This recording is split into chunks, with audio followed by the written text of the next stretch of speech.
Okay, let's work now on a problem from the textbook of Garrett and Grisham. It's problem number 3, and it appears in page 76. It's to calculate the delta G from the delta G naught prime. So let's get the information here in the work on the problem. The problem says the standard state free energy of hydrolysis for acetyl phosphate is delta G naught prime, delta G naught prime equals minus 42.3 kilojoules per mole, and it gives the reaction also, which is acetyl P react with what? It's hydrolysis, right?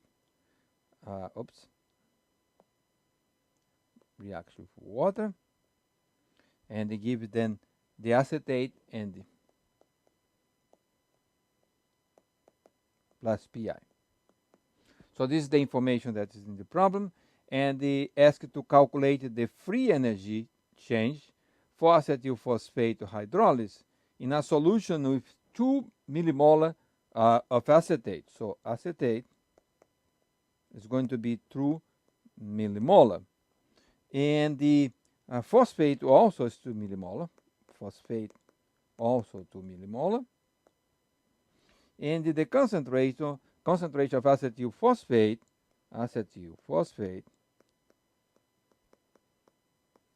equals 3 nanomolar. Be careful here, okay? 3 nanomolar. This is a nanomolar. Okay? So let's work on this problem. It's a simple problem. Let's use the equation delta G equals delta G naught plus RT natural log of Q. Okay, so we know that R, the constant, is 8.314 in joules per mole, and temperature is in Kelvin, right? We don't know the temperature, he was not given in the problem, but when it's a situation like that, we assume that's room temperature, and the room temperature is assumed to be 25 Celsius. So in that case, the temperature for this problem would be 298 K. Another situation here that could have the students get confused is that we need delta G naught, and it was given to us delta G naught prime. So one is in the other biochemical conditions, right? This one in here, delta G naught prime, or delta G prime naught. However, this reaction has no protons, so the only thing that changes is the concentration of protons from one to the other. So you can use delta G naught prime as delta G naught in this particular case. So it simplifies the problem. So let's plug in everything that we have, delta G.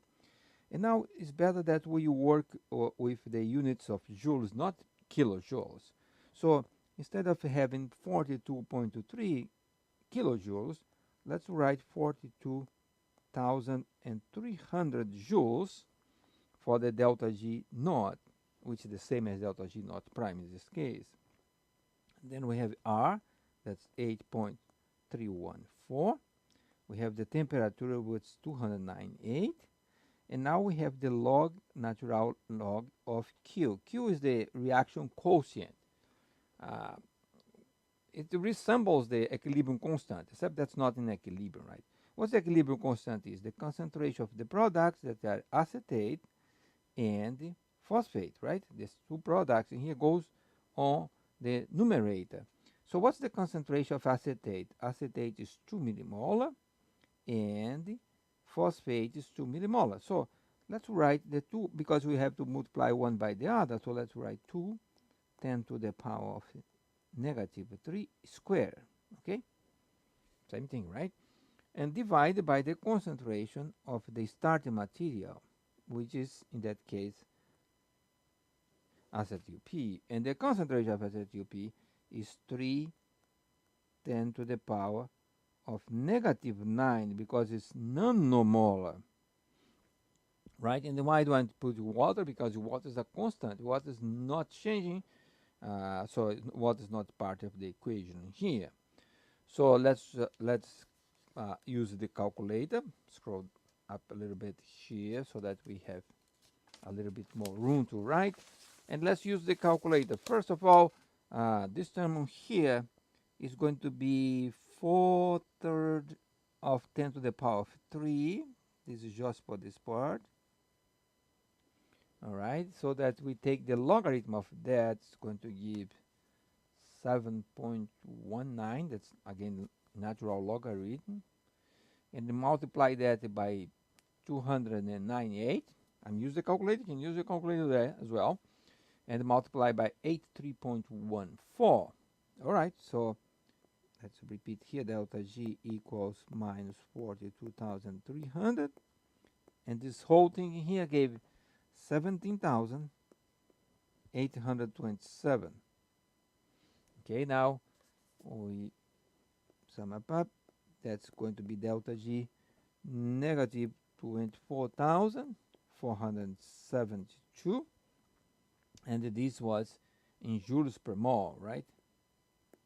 We don't want to write like that, so it's better to write approximately minus 24.5 kilojoules per mole, which is the solution for this problem 3 of chapter 3 from Garrett and Grisham.